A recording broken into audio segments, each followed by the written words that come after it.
digulung dikunyah. Assalamualaikum semuanya. Perkenalkan, nama saya Raditya Rizky dari Prodi Informatika kelas 2A. Pada kesempatan kali ini kita akan praktikum bagaimana cara membuat Google Out Login menggunakan Cirrus.js dan Golang. Sebelum kita mulai ke source code-nya, kita pahamin dulu dari segi flow aplikasinya. Nah, di sini saya telah membuat diagram alur menggunakan sequence diagram.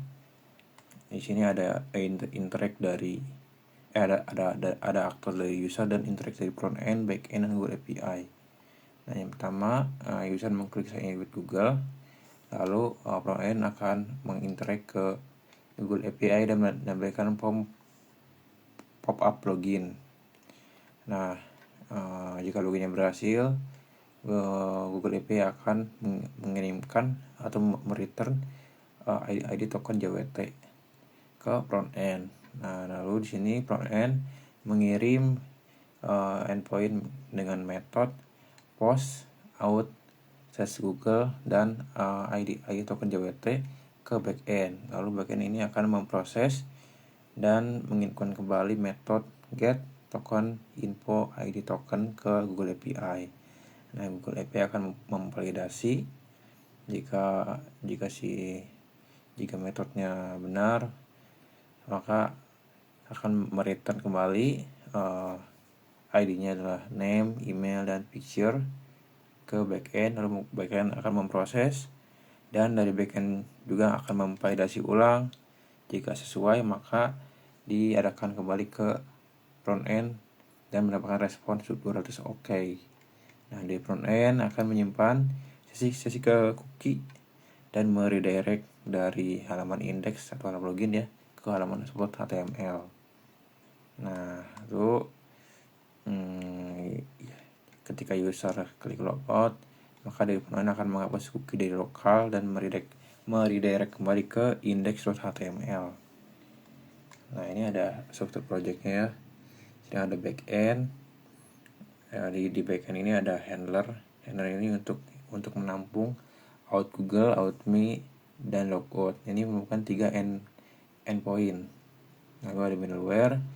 Middleware itu untuk memvalidasi dari metode-metode yang dikirimkan dan yang diterima. Lalu ada gomod. Ini gomod untuk menyiapkan modul ya. Lalu main.go sebagai entry point. Ada front end juga. Lalu ada front end. Ini index halaman login, index.js ini logiknya, dan Google callback. Ya, ada dashboard, halaman dashboard.js ini logic dashboard dan logout. Nah, style CSS ini untuk menstyling semua halaman.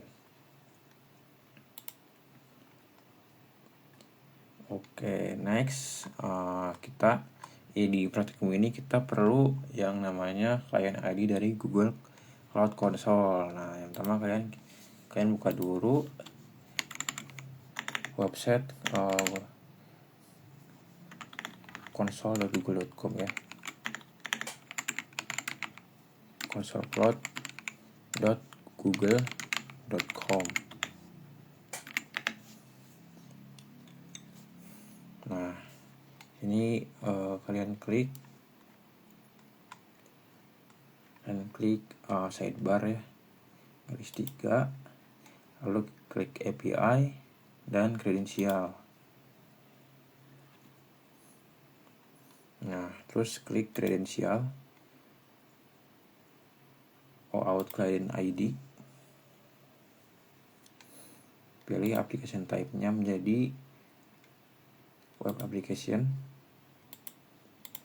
Lalu untuk author JavaScript originnya kita ganti menjadi localhost 2500 atau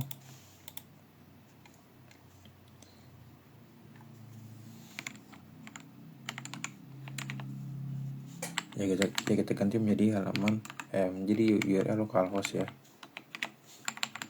Ini sebenarnya bergantung kepada halaman localhost kita ya. Ada juga localhostnya yang beda-beda port ya, Tapi kalau saya pakainya localhost 5500 atau 5501.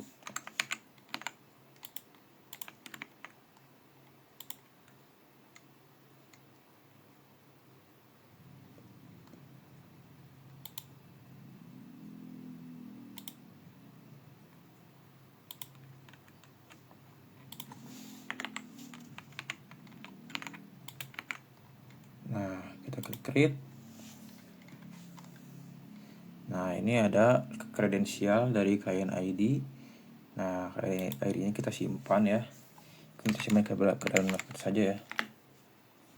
Ini itu kita perlu disimpan ke dalam file JavaScript-nya agar terauthorize ya. Oke, nah sekarang kita lanjut ke source code ya, code-nya ya. Oke, next kita lanjut bedah dari sisi source code-nya lah ya. Nah, di sini kita mempunyai dua struktur folder project ya. Yang pertama ada backend dan front end. Nah, ini termasuk struktur yang namanya monorepo. Nah, di backend ini ada handler, middleware, course, dan main. Nah, kita bahas dari main. Nah, di main ini kita mengimport modul seperti FMT, log, HTTP, dan OS. Lalu ada juga modul backend yang kita tadi definisikan di Go modul. Nah, ada Google Out Backend Handler middleware. Nah, terus di sini kita buat fungsi port yang membaca port dari OS-nya ini. Nah, kita set port ke port 8080. Nah, terus di sini kita mendefinisikan rootnya ya, atau endpoint. Ada out Google, out me, dan logout. Nah, next kita ke out ya. Nah, di sini out ini fungsinya untuk memvalidasi loginnya ya, login dengan si Google API-nya. Nah, di sini ada type Google Token info, tipe-nya struct, ada sub, email, verified, name, picture, error. Nah, ada yang paling penting di sini adalah Google Verify Token. Nah, ini untuk memverifikasi JWT tokennya ini dari backend kita ke DS dan Google API. Nah, ini untuk handler, ini untuk menghandle method post dan membaca Google ID token dan memvalidasinya juga. Ada course. Nah, course ini untuk mengambil data juga ya. Oke, next kita ke front end lah ya. Di front end ini kita bikin tampilan login sederhana. Ini untuk halaman dashboardnya. Ini ada banner profile, card account ya, yang berisi informasi dari akun tersebut seperti email, nama, status, dan sesi dimulai. Kita lanjut ke dashboard JS ya. Nah, ini menarik, kita mengimport modul dari si root.js ini. Nah, ada modul get cookie, redirect, set inner, dan one click. Ini prosesnya membaca sesi dari cookie untuk memprotek halaman, lalu mengisi elemen-elemen halaman seperti username, user email, detail email, detail name, dan seterusnya.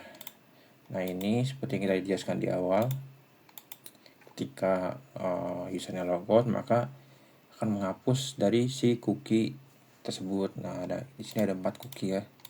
Username, user email, picture, user login time. Ada UI avatar juga. Terus selanjut kita ke index HTML. Nah, di index HTML kita bikin form login sederhana ya, menggunakan menggunakan ID onload. Nah ini ID klien itu ID klien yang kita dapatkan itu kita tempel di indeksnya ini.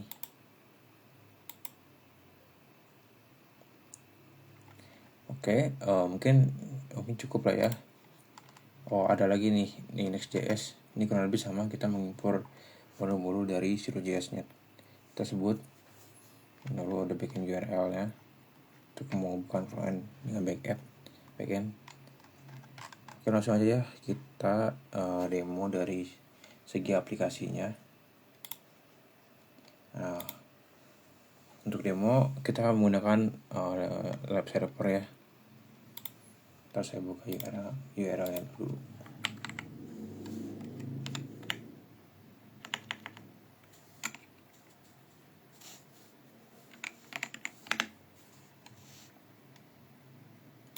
Belum di start ya, bentar.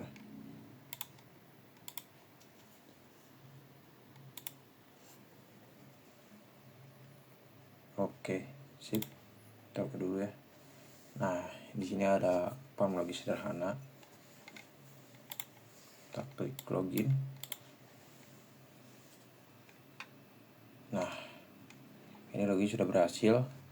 Dia akan ke halaman dashboard yang berisi seperti informasi dari akun tersebut. Oke, mungkin cukup sekian dari praktikum kali ini. Kalau lebih jauh mohon maaf. Wassalamualaikum warahmatullahi wabarakatuh. Thank you.